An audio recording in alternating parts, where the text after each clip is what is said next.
Barack Obama, B.A. Columbia University, J.D. Harvard Law School, instructor in constitutional law, the University of Chicago. Are you impressed? Our guest today, Thomas Sowell, is not. Uncommon Knowledge, now.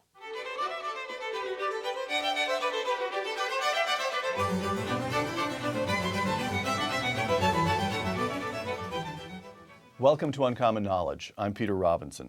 Be sure to visit us on our website at hoover.org/UK or on Facebook at facebook.com/UNCKnowledge. Facebook.com/UNCKnowledge. A fellow at the Hoover Institution, economist Dr. Thomas Sowell is the author of more than 24 books, including the classic work, A Conflict of Visions. Dr. Sowell's latest, Intellectuals and Society, a revised and expanded version of the original bestseller. Tom Sowell, welcome. Thank you. Segment 1, what's wrong with the intellectuals? Tom, 2 quotations. Writing in 1981, historian Arthur Schlesinger Jr., who attended Phillips Exeter and Harvard and held positions as a professor at Harvard and later at the City University of New York. Arthur Schlesinger Jr., quote, "Those in the U.S. who think the Soviet Union is on the verge of economic and social collapse are only kidding themselves," close quote. Quotation number 2, speaking in 1982, only months after Arthur Schlesinger Jr., Ronald Reagan, a graduate of Eureka College. In an ironic sense, Karl Marx was right. We are witnessing today a great revolutionary crisis, a crisis where the demands of the economic order are conflicting directly with those of the political order. But the crisis is happening not in the free, non-Marxist West, but in the home of Marxist-Leninism, the Soviet Union. It is the Soviet Union that runs against the tide of history by denying human freedom and human dignity to its citizens. It also is in deep economic difficulty. Tom, the professional, exquisitely educated intellectual Arthur Schlesinger Jr. got it wrong. And Ronald Reagan, the graduate of a little school in the middle of the country, Eureka College, got it right. A decade after these 2 quotations, the Soviet Union went out of existence. How come? Well, Arthur Schlesinger is part of a long and one might say distinguished line of people who have been absolutely wrong for decades and actually for centuries. So this is just one of many statements that you could quote. It's not even the only time that Arthur Schlesinger Jr. was wrong by miles. He was wrong in attributing the recovery from the Great Depression to Franklin D. Roosevelt. He was wrong in arguing that the tax cuts were going to make it, under Andrew Mellon, were going to make it harder to balance the budget. They not only balanced the budgets, they had a surplus and paid down the national debt. And even after John Kennedy's tax cuts, Treasury Secretary Andrew Mellon. Well, no, Andrew Mellon was earlier. But in writing retrospectively about it, he said that Mellon was very inconsistent in saying he wanted to reduce the national debt while cutting the tax rate. Right. Well, he cut the tax rate, but the tax revenues increased. So Arthur Schlesinger was wrong about the tax cuts of the 1920s. Yes. And then when he served in the Kennedy White House, he resisted those tax cuts, which also worked. Mm-hmm. And then he opposed Ronald Reagan's. He was wrong 3 times. So what is the pathology of intellectuals that, one condensation, an unfair, crude condensation, but it sort of gets at a point of this book might be simply, the fancier your education, the more likely you are to be wrong. Well, I would say there's something to that, because the more likely you are to spout off about things you don't know anything about. The problem is that all of us have a narrow range within which we may be great, but a few steps outside that range, and we're totally lost. Bobby Fischer didn't go around commenting, on theories of evolution and stuff like that. He was happy to play chess. But intellectuals, someone who's a linguist like Noam Chomsky, he didn't stick to linguistics. If he stuck to linguistics, most people would never have heard of him. So somehow or other, a fancy education seems to give people the feeling that they have been given, the diploma gives them permission to spout off about world affairs, politics, economics, when all they know is linguistics, or Arthur Schlesinger Jr.'s case, he knows a lot about the administration of Andrew Jackson Yes. 150 years before. Why? What is it about having a fancy diploma that gives people the Well, right it's not only to the diploma, waffle on? it's all just the general reputation of being an intellectual. And you don't have to go that far away. I mean, a couple of years ago, there was a mountain lion killed here in Palo Alto. And all kinds of insane things were said by people at Stanford and whatnot about how terrible it was to kill this mountain lion. He was up in a tree near where the school was about to let out. School was about to let I out. remember Yeah. that. The cops had been watching it all day. It was in Yeah. a tree in a neighborhood, and when the school was about to let out, they thought, we have no choice. And people who may have been, they may have been the world's authorities on existentialism or Mayan culture or whatever. They know nothing about mountain lions, and the cops have had to deal with this before. And they do know something about mountain lions. Opposing social visions, intellectuals in society, quote, at the heart of the social vision prevalent among contemporary intellectuals is the belief that there are problems and solutions, close quote. Explain that. Well, the people with the vision of the anointed, as I call it, believe there are solutions and that intellectuals have the inside track in providing those solutions. Those with the opposite vision understand there are no solutions. There are trade-offs. And you can make this a little bit better by making something a little bit worse, or you can make it a little bit better by making something a lot worse. And right now, for example, this mania for high-speed rail, there's no question that if you're willing to pour enough money down the rat hole, we can have high-speed rail. We can have it. And they have it in Spain. One of the economics professors in Spain said, not only are they not covering the operating costs, there's not been $1 collected towards the infrastructure. I mean, like the rails and the trains, they haven't gotten $1 to pay for that. They're not even covering the cost of running the trains on a daily basis, the conductors and the electricity. So you've got, in intellectuals in society, you draw this contrast between what you call the vision of the anointed. We, the anointed, because of our intellect, our superior, I'm denigrating the view because I share your view that it's all nonsense, Yes. but it's not nonsense to them. So what's the fair way to put it? What is it? They have more knowledge than other people. We know more than most people. That's right. Therefore, we are in a position to survey society, see specific problems, and propose solutions. That's one fundamental vision which runs through much of Western civilization, as you demonstrate here. And the opposing vision is commonsensical, tragic. You can't solve certain problems. We will all die. There is human beings are in some ways perverse. This would be the vision, you argue, of the Founding Fathers. You check ambition with ambition. Checks and balances. Power is dangerous. So why is it, if you've got these two fundamental visions, the vision of the anointed and the tragic vision of life, and they run through much of Western civilization, why is it the vision of the anointed that is the persistent temptation of intellectuals? Why are they drawn to that? It gives them a much bigger role in the world. I mean, if you believe in free markets, what about all these people who want to have social justice? People just go out there, they make whatever deals they can with each other, work things out, and go on their way. And here is all this unused brilliance standing on the sideline, watching with impotent rage. The tragic vision confines intellectuals to the classroom. The vision of the anointed lets them run society. That's the difference? Roughly. So what you're saying is that it's just human pride. It's a kind of vulgar urge to power. Oh, absolutely. And nothing more than that. Well, that's sufficient for many people. All right. Segment 2, the role of intellectuals in American life. Intellectuals in society. Quote, there has probably never been an era in history when intellectuals have played a larger role in society than the era in which we live. Close quote. How come? Well, for one thing, for most of history, you had autocratic governments. You had kings, you had emperors, and so on.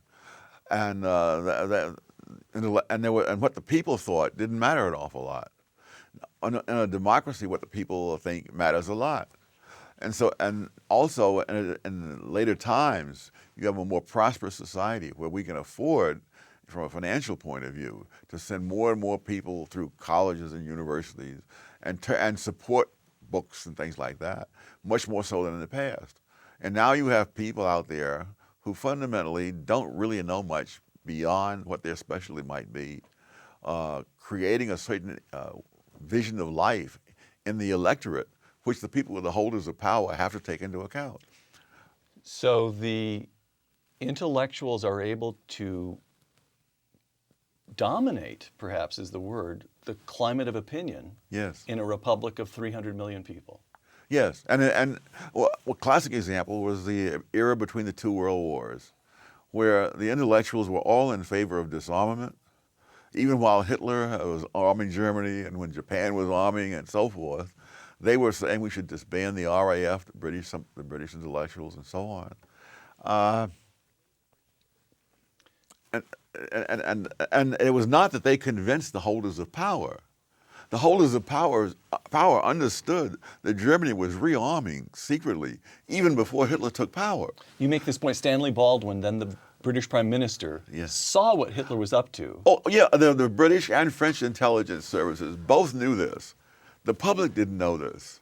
And Baldwin was not about to tell the British public that Germany was rearming, because the clear implication was that Britain must rearm. And the intellectuals had made rearmament, poison politically. And his professional opinion as a working politician was that the climate of opinion was such that British democracy couldn't bear the truth. That's right. Because of what the intellectuals had done to Yes. through journals and newspapers and the chattering classes, so to Yes. speak. And what about Vietnam? Lyndon Johnson. Oh my gosh! That the Tet Offensive was hailed by the intellectuals as a huge defeat for the American military forces. After the communists won the war, took over South Vietnam. Tet Offensive is 68. The communists finally win in 73. Yeah. The communist leaders themselves said they were devastated by the Tet Offensive. They never won a military battle against American forces the whole time the Vietnam War went on. But in the newspapers, the Tet Offensive was depicted as a great defeat for the United States. So Lyndon Johnson and the military conducting the war in Vietnam knew that we had won, not in effect won, that we had won that engagement, the Tet Offensive. And the communists knew. Everybody knew except the intellectuals. Everybody. And Lyndon Johnson, instead of prosecuting the war, is forced to announce toward the end of 1968 that he is not going to run for re-election. That's the moment when America effectively surrenders in Vietnam. Yes. Because the climate of opinion because the intellectuals got things wrong. They dominated the climate of opinion. And that if in a democracy, if the people believe the war is unwinnable, then it's unwinnable. Intellectuals in society. Ideological differences based on beliefs about facts, causation, human nature, and the character and distribution of knowledge are ultimately questions about different perceptions of the real world, leading to hypotheses which can be tested empirically. Close quote. Now, everybody who's been to college and high school knows that what you've just described is the intellectual method. You come up with a hypothesis and you test it against reality. And yet you argue here that the least interested in actual empirical tests, testing ideas against reality, are intellectuals. Why? Because there are many talents. They have a huge ego stake in a given set of conclusions. In other words, it's very asymmetrical. I mean, if you believe in free markets and traditional values and so forth, there is no exaltation that comes with that. You're just somebody who believes in free markets and traditional values. On the contrary, there's a certain humility that comes with it. You Yes. say, look, the market knows more than I do. Yes. The traditional moral wisdom of the ages knows more than I do. You humble yourself before the wider world, right? Yes. Okay. But if you believe in social justice and saving the environment, you're really something. And so the people with that viewpoint have a huge ego stake. And empirical evidence is like gambling all of that on a roll of the dice. Okay. They don't want to test for fear that they might be proven wrong. Yes. They don't want to know the answer. Again, intellectuals in society, quote, intellectuals on issues ranging across the spectrum, from housing policies to laws governing organ transplants, have sought to have decision-making discretion taken from those directly involved who have personal knowledge and a personal stake and transferred to third parties who have neither and who pay no price for being wrong. Close quote. So again, this counter common sense, you know what's best for your health, therefore we must make the decision in a bureaucracy in Washington. That's right. How? Well, if you've been told all your life, and many of these people have, from an early age, they were in the class for bright, gifted children. They were the ones who got into the good high schools. They were the ones who were accepted in colleges that accept less than 10% of the applicants. They've heard this all through their lives. And after a while, they must, in all due modesty, believe it. All right. The percentage of cabinet appointments with experience in the private sector. The administration of Dwight Eisenhower, almost 60%. George W. Bush, over 50%. Barack Obama, barely 20%. Yes. What are we to make of this? That there is a reason why things have declined the way they have. That people of that sort have a track record. I remember years ago encountering a fellow who had been a teaching fellow at Harvard when I was an undergraduate. And I said to him, I've been noticing that whenever there's a great disaster, there always seems to be a Harvard man in the middle of it. He said, have you noticed that too? You know, I mean, think of McNamara and the Whiz Kids and the Vietnam War. You know, think of the Ford Foundation. Who was the Harvard man in charge of that? I think it was Bundy. Sounds right. Yeah, and you know, he launched this whole notion of subsidizing community activists as the answer to the racial problems. Of course, community activists have every incentive to exacerbate the problem to the fullest. I mean, calm would be the end of their job. So why, I'm just still trying to get at this contrast between the growing role of intellectuals in American life, which has taken place not only in our lifetime, but in the lifetime of somebody who's in college this very day. You can see it expanding over the last quarter of a century or so. Why should that be taking place now? Why should intellectuals have a growing role, and why should the nature of intellectuals have changed? If you look at the founders, Thomas Jefferson, John Adams, quite different characters and temperaments. These were both extremely well-read. John Adams was a Harvard man. And yet you don't get what you get, I would argue, and I think you'd agree, but I put it to you, you get the sense over and over again, particularly in Adams. You get it in Washington. You certainly get it in the constitutional debates. It's the tragic vision of life. Oh, no question. Power is dangerous. We need to hem this in. We need to devolve as much power as we can to ordinary people. Now, why is it that the founders should have grasped that, and intellectuals today just don't see it at all? Well, first of all, these people did not make their living as intellectuals. They did not make their living even as politicians, most of them. Right. Most of them had day jobs, and when the rebellion against Britain started, they put that aside for the time being to go into politics and to try to write up a constitution and all those kinds of things. But they were not intellectuals in the sense in which I define it, as people who earn their living by producing a final product which is simply ideas. Right. Segment 3, intellectuals condescending. Intellectuals in society, quote, intellectuals give people who have the handicap of poverty the further handicap of a sense of victimhood. Yes. Close quote. Explain that, Tom. Intellectuals have a great tendency to see poverty as a great moral problem to which they have the solution. Now, the human race began in poverty, so there's no mysterious explanation as to why some people are poor.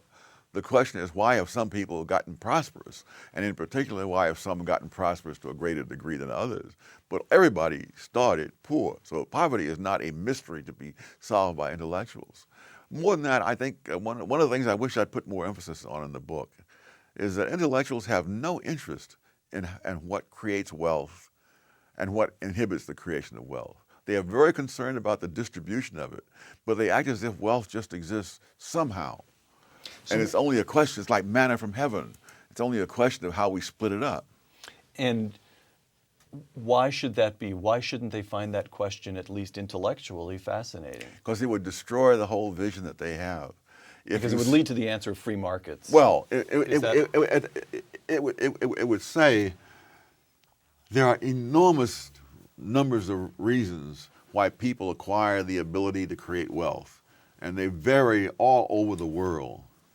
And so if you find, for example, that in centuries past, Germans living in Eastern Europe had much higher standards of living than the indigenous peoples of Eastern Europe, intellectuals will say, well, the Germans have somehow oppressed the people of Eastern Europe. Right. Or the ones who are into genetic determinism will say the Germans were born biologically superior to the people of Eastern Europe. But anyone with a knowledge of history would know that there are all kinds of reasons why Western Europe as a whole has far greater wealth producing capacity than Eastern Europe. But of course, that would then cut out the role of intellectuals.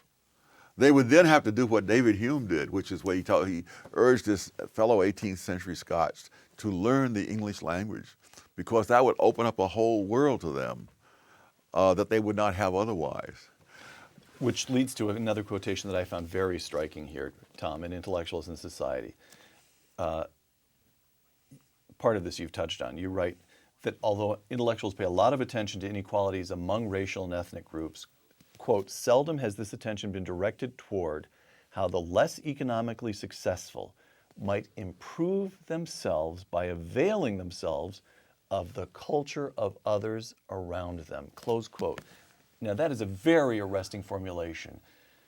Poor people can improve themselves by availing themselves of the culture of others around them. What do you mean by that?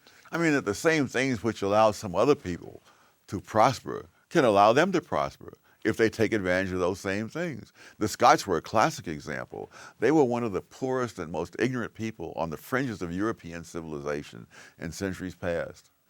But once they, for whatever reasons, began to educate themselves, and especially to learn the English language, which became a passion. I mean, people all over Scotland, including Hume himself, were taking lessons in the English language. Hume's first language was Gaelic?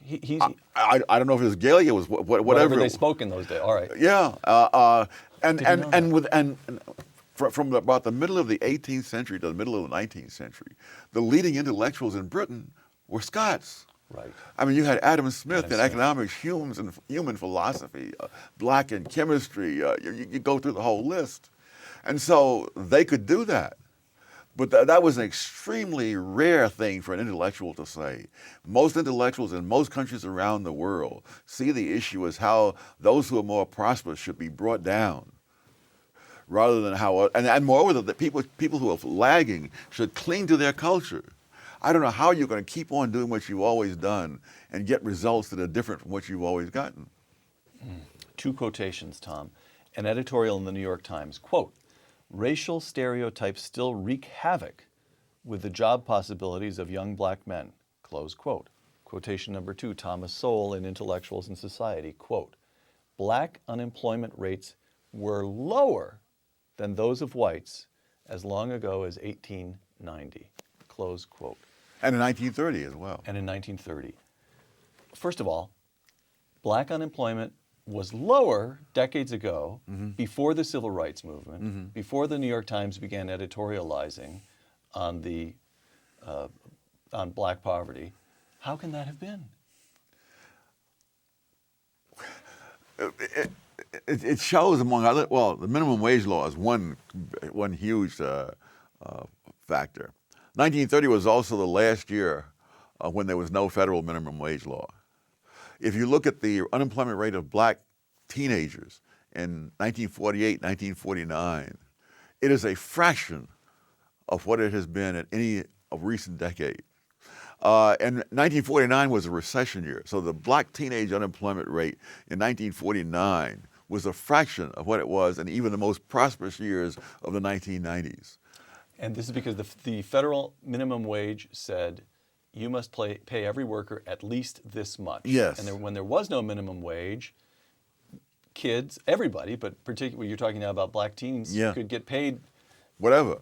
$1.50 an hour See, but for the other carpenter, thing, but they could get employment. They could Yes. start learning skills. They could reach the first rung on the ladder, so to speak. yes, That's what's all right. and people move up very quickly. I mean, McDonald's has over 100% turnover a year. People say he's out flipping hamburgers. Yes, he's flipping hamburgers in January. Does not mean he's going to be flipping hamburgers in December.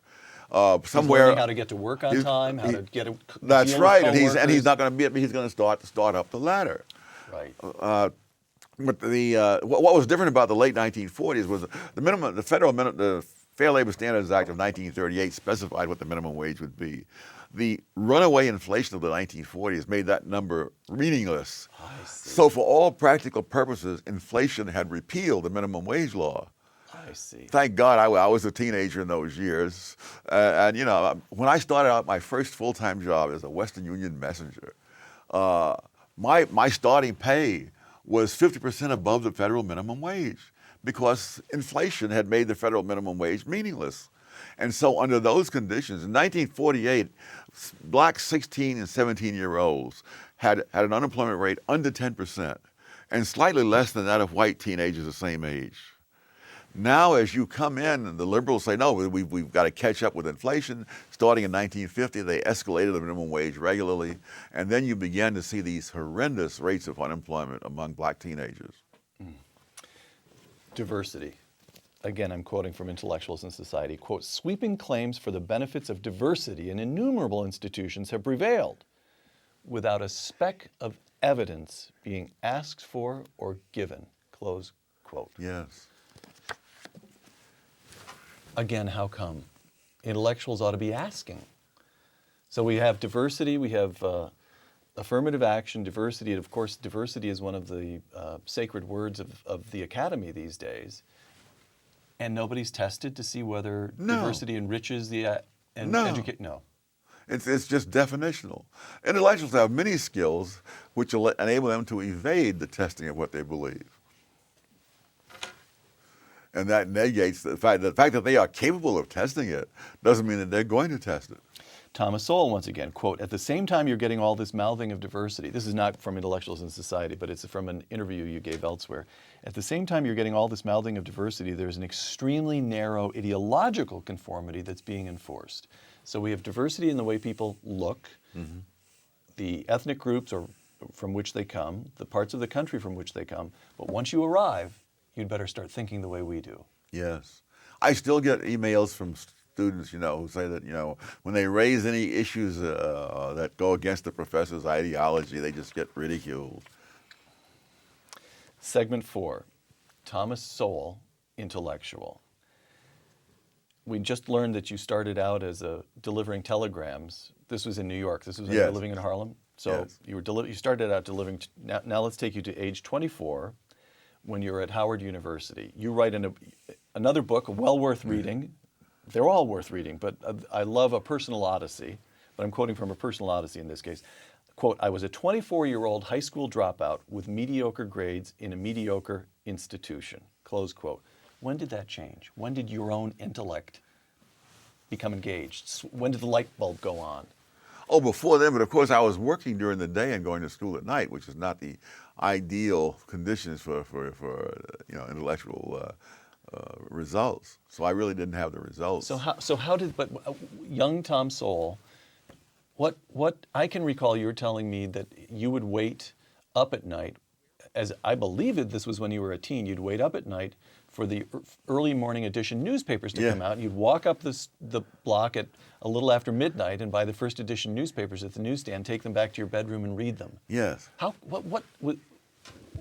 So you were an intellectual when you were a boy. I'm not sure that reading the Yankee scores made you an intellectual. Oh, it was the Yankee scores. I feel so much better now. I thought you were engaged in world. I've always thought, Tom. Can you imagine anybody in Harlem doing that today? Walking around at midnight freely and without a and kid, as a small old white man had a little newsstand in Harlem, and he obviously had enough people doing this to make it worth his while to be open at midnight. And I would walk. It was a long block. I'd walk down this long block, get my newspapers, and come on back home and read them. A different world. Quote, again from A Personal Odyssey, I graduated from Harvard magna cum laude. Economics and Karl Marx had a lot to do with it. Karl Marx got Tom Sowell through Harvard. Explain yourself. Explain yourself. Well, I had been taken by the Marxist philosophy, and therefore I had done a lot of studying. I'm one of the few people, I guess, who's read all 3 volumes of Capital and indexed them as I went. And from this, I wrote This reading takes place before you get to Harvard. I started, but at Harvard, I went Sorry. through Capital, and that then provided me with an undergraduate honors thesis, and it's the honors thesis that got the magna cum laude. The grade point average was just enough to make me eligible. I see. And you enjoyed yourself at Harvard and have revered that august institution ever since. Is that correct? Not quite. I have never gone to a class reunion at Harvard, even when I was teaching at Brandeis, which is about a 20-minute drive from Harvard. What I saw there that bothered me is what bothered me ever since. There was the sense that we don't really need to test for evidence. If all we bright good fellows all believe this, it must be true. So you got the sense. And then, You got the sense of a kind of intellectual priesthood or caste. yes, and the same thing that you mentioned from the book, that there is this sense that you don't really have to go for evidence. That these are things that we all know. Thinking it so makes it so. From Harvard to a graduate program in economics at the University of Chicago, quote, I was as well aware that the University of Chicago economics department had a reputation for conservatism as they were that I was a Marxist. What made this not matter was that we were both devoted to intellectual standards. I developed much more respect for the University of Chicago than I ever had for Harvard, close quote. Yes. Explain the difference in atmosphere, intellectual atmosphere. Well, at Chicago, you had to make your arguments. As some economists once said, at Chicago, economics is a full contact sport. And I don't know if you're aware of the back and forth that goes on. It's fierce. But the fact of the matter is that everyone recognizes you have to have facts, you have to have logic. You can't say that we believe this because everybody knows this. No, you've got to show how and why. And you write about someone who became your close friend, Milton Friedman. You studied with Milton Friedman. Now, so here's a case, Tom, your thesis about intellectuals in society, that an intellectual is someone whose end product is ideas. Milton's end product was ideas, and yet he resisted all the temptations that you delineate in this book. He championed the free markets. He was intensely suspicious of the self-aggrandizement of intellectuals. He loathed Washington. In fact, I can recall some conversation, never went anywhere, but some conversation here at the Hoover Institution that we should move to Washington, and Milton said it would last 2 years and intellectually we would be taken over.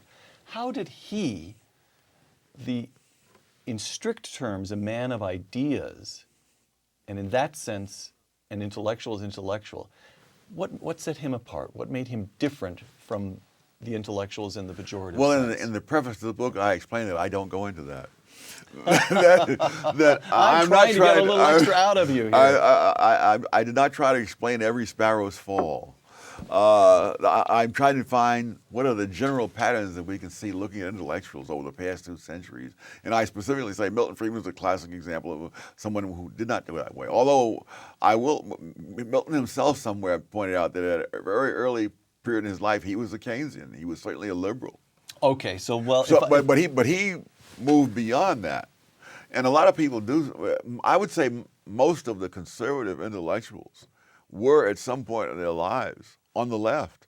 I mean, Hayek was a socialist. You can just go through the whole list of them. I mean, there are a few like William F. Buckley, who was a conservative from day one, but he was the exception, not the rule. All right, so if you won't explain the sparrow's fall in Milton's case, explain it in yours. We've now got you to a graduate program at the University of Chicago, but you're still a Marxist. Yes. What were the circumstances? What was the intellectual journey that led you to reject Marx? Well, it was not taking Milton Friedman's. I was a Marxist when I went into Milton Friedman's course. I was a Marxist when I came out. You are just one tough Marxist. Anybody who could resist Milton. So what happened, Tom? I went to work for the government as a summer intern in economics, and seeing the thinking or lack of thinking that was going on in the government, I realized the government is not where it's at. So this ties back to the notion of empiricism, when you actually bumped up against the reality Yes. of the professional intellectual caste attempting to rearrange the lives of millions of people across this republic, you said to yourself, it's mediocre, it's second rate. What was it that you... It was truly unthinking. It was also something else, that the Labor Department had its own institutional interests. I was interested, for example, in whether the minimum wage law caused unemployment. And as I tried to come up with ways of testing that, I realized that the people in the Labor Department saw that as a threat. I mean, they were appalled as I gave some ways we might try to test this, because they had no desire to test the minimum wage law, which provided 1/3 of the funding for the U.S. Department of Labor. I see. And so once you say the government agencies have their own institutional interests, so don't look for them to serve the interests of other. I mean, to me, the question is: Are all these teenage kids going to go without jobs and end up on the street and in crime and all the rest of it? That was not their top priority, and I realized other people's well-being would never be the priority of politicians and bureaucrats. All right. After you leave government service in Washington, you go back to academia, where you've had a long and extremely distinguished career. You've taught at institutions that include Amherst and Cornell and UCLA. You've been a fellow at the Hoover Institution at Stanford University for some 3 decades now. And yet, you've spent this time swimming, so to speak, against that tide, the intellectual tide that you describe here. Yeah. I'm just probing one more time, and you feel perfectly free to swap me down one more time if you'd like. What made you different, Tom? What is it in your character, your background, what permitted you to resist these temptations, to see them in the first place? Well, like others, I did not successfully resist them at first, but as time went on and more evidence accumulated, I wasn't as prepared as some others were to just keep explaining away all the evidence. So it's your impulse toward empiricism. Let's Yes. test it, Yes. let's test it, let's test it. Yes. All right. Segment 5, our intellectual in chief. Barack Obama got his BA from Columbia, his JD from Harvard. He taught for a number of years at the University of Chicago Law School. May I suppose that Tom Sowell is duly impressed?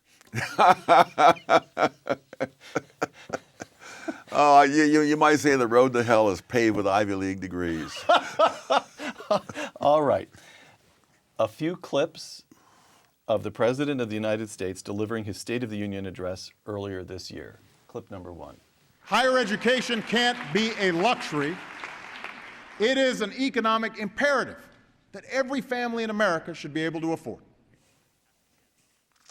Higher education, an imperative. All he's asking is that all young Americans should have the same opportunity to get a really good education that Tom Sowell had. Tom? I love the use of the word opportunity. I had as much opportunity to become an NBA star as Michael Jordan had. It just happens that there was some difference in skill. And so the same thing with education. There is no point trying to run people through institutions that they have very little interest in and that they may not be suited for. In fact, I would argue that one of the problems of American education is you have a lot of people in college who have no interest in what a college is supposed to be, nor is there any reason why they should. And so So you water down the education of the people who are there to get an education because of the people who are not there for that purpose and who are, and who you're trying to appease in some way. And is the impulse that we just saw of Barack Obama and his supporters to constantly, more and more people run them through college, and that's what? That's to enhance the standing of intellectuals in society, to teach more and more Americans to defer to intellectuals? Is that part of what's going on? It's to win votes, frankly. All right. Straightforward as that. President Obama once again. I will not cede the wind or solar or battery industry to China or Germany because we refuse to make the same commitment here. We've subsidized oil companies for a century. That's long enough. This is pre-Solyndra, of course. Pre-cylinder. Tom? You know, this notion of picking out something and calling it a good thing, like education or affordable housing or whatever it might be, everything is a matter of trade-off. What did the band say there? That he will not cede wind or solar or the battery industry to China or Germany because we refuse to make the same commitment. It's amazing that here is a man talking about 5 different industries, in none of which he has the slightest experience. You know, but because he has these degrees from the places you mentioned, he thinks, and people have told him how clever he is, he now thinks that he can do this. So can you... No human being on this planet could do this. Can you explain, Tom, the particular appeal to intellectuals of the kind you describe here, of the green movement, of the environmental movement? Oh, it shows them again in the role they relish.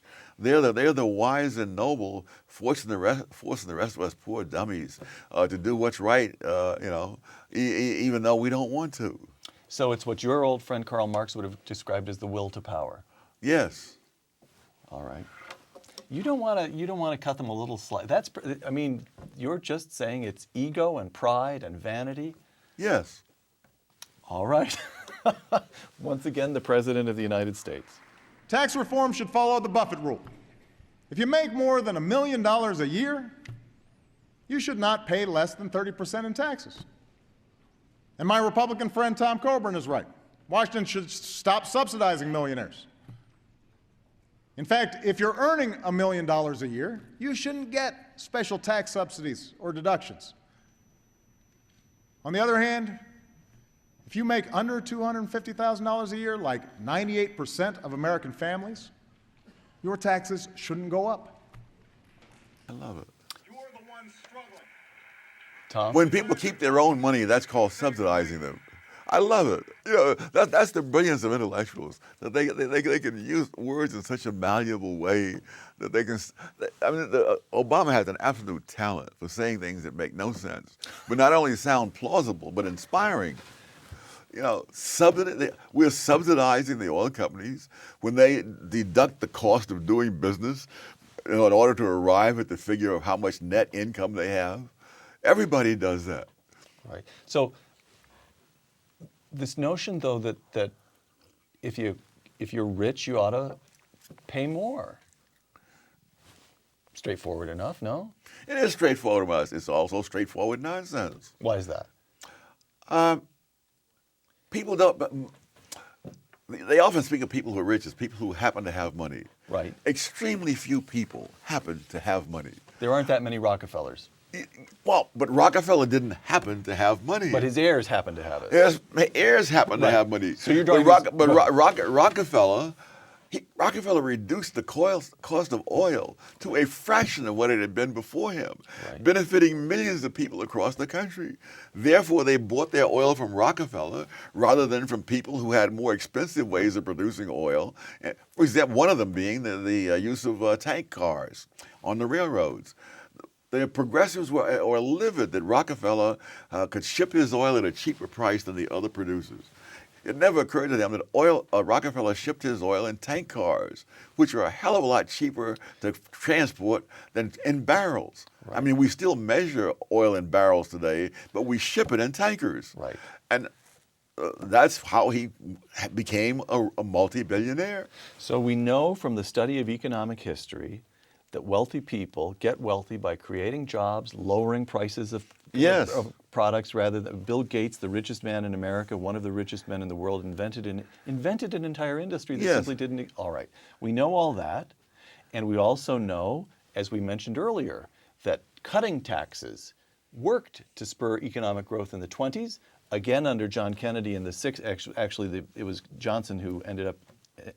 Most of the tax cuts took place, let's call it under the 60s, and then again in Ronald Reagan in the 1980s. And then George W. Bush. And George W. Bush. So how is it that he can stand there in the face of this overwhelming evidence and be taken seriously? I'm not asking now about Barack Obama as an intellectual. I'm asking about the people listening to him. That's the question of the hour. You have people who don't stop and think.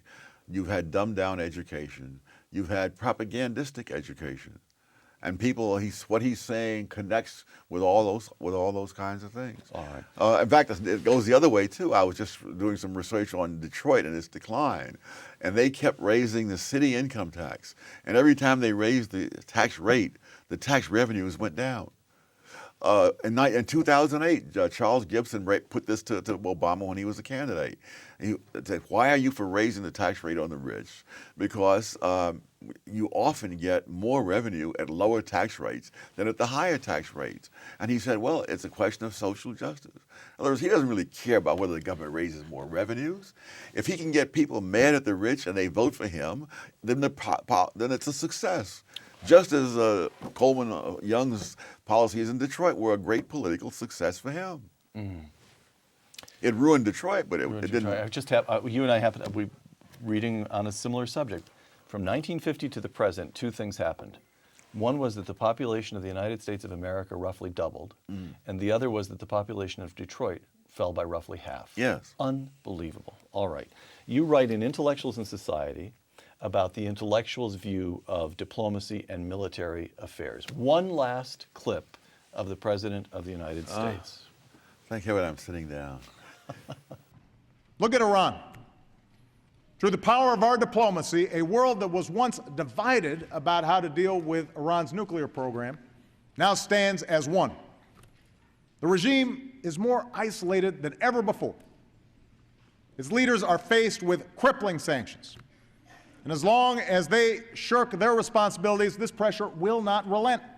Tom, will you sleep better tonight having heard that? I may take a sleeping pill so I can forget it.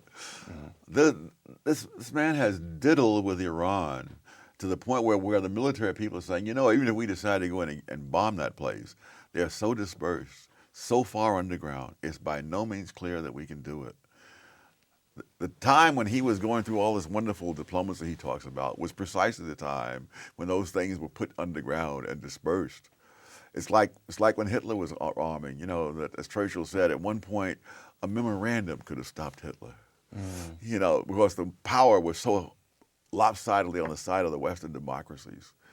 It's like they could say, stop rearming or else. And we can't do that they diddled with Iran to the point where now we don't know. Now, but there's something interesting about, to me, whereas with social policy, intellectuals tend to go for the policies that give them greater power. What greater power could an intellectual seek than military power, the power to blow things up? So because they believe that again that their intellect is the unique factor that is going to save us, and to say that there are a bunch of military people are going to be more effective than doing all these terribly clever things that Obama is doing undermines their whole position. I see. All right. Final couple of questions here. I'm asking with a particular viewer in mind. Let's say that there's a young man or young woman in the position of a Tom Sowell. If somebody's viewing this who loves to get online and read the early edition of the newspapers the way you did. And they want to go to college, and they may even dream of grad school, and they love books and they love ideas, but they don't want to become an intellectual of the kind that you describe in Intellectuals in Society. So I've been thinking, what is the advice that you would give them? And I think one would be insist on empiricism. Is that right? Always insist on testing theories against the facts. Oh, absolutely. But in terms of education, you have to be very careful in which college you choose. And you can't go according to big names. You go according to matching what you want with what the college offers. And especially, you don't want to go to a college where the professors think that the students are there to provide them with an audience for indoctrination. And there's one final, we're talking here about analysis and ideas and testing ideas against reality. And I can't resist the feeling that there's an implicit theme here. You're pretty good at writing what you want to say, but I also sense a kind of implicit theme here, which is a question of character, almost a moral theme of if what animates the intellectuals is as fundamental is simple, vulgar human pride, then kids ought to pay a lot of attention to intellectual humility. Is that so? Is that a virtue that can be cultivated? I don't know if it can be cultivated, but it's hard to find, for one thing. But I think that they shouldn't go to someplace where there is a party line, and where anyone who says anything different is just slapped down. And that's unfortunately the case in too many universities. So you're looking for genuine freedom of discussion. Yes. And you're looking for a willingness to test theories against the Absolutely. facts. Absolutely. All right. Last question. We have an election coming up in November. What's your sense? Good news or bad news when we wake up after Election Day? Will the intellectuals have triumphed or have been swept out of Washington? I would think that the odds of their being swept out are no better than 50-50. Do you have a candidate? As we record this, the Republican primary is still grinding on. Primaries are still grinding on. There's none of the candidates of either party that would cause me to dance in the streets. All right. Is there anything, as you look at the current prospect for this country and the Western world, that would cause you to dance in the streets? If I thought that the voters had some sense of realism and that they were concerned with the larger questions rather than whose ex-wife said what, and so on, or you know what Governor Romney did or did not do when he was head of Bain Capital, that I would have, if they had some sense of the loss of freedom, which is infinitely more important than any of the specific issues by themselves. That is, Obamacare really is a huge step towards the loss of freedom. I mean, and it happens in small ways, but constantly. I mean, we can't have the light bulb that we want in our own home. We can't flush the toilet with the kind of toilet we want. We can't take a shower with the kind of shower head we want. We can't put our garbage out except and broken down by the way that some little gauleiters have decided that we ought to do it. I mean it's just the accretion of these things, many of which are too small to be significant in themselves. But in the aggregate, you can see the tendency of this. The people who think they know better and they ought to be telling us what to do, those people are the danger. And if you don't see that, then I'm not sure what the future is going to be like. Dr. Thomas Sowell, author of the new, expanded, and revised version of the best-selling Intellectuals and Society, thank you. Thank you. For Uncommon Knowledge, I'm Peter Robinson.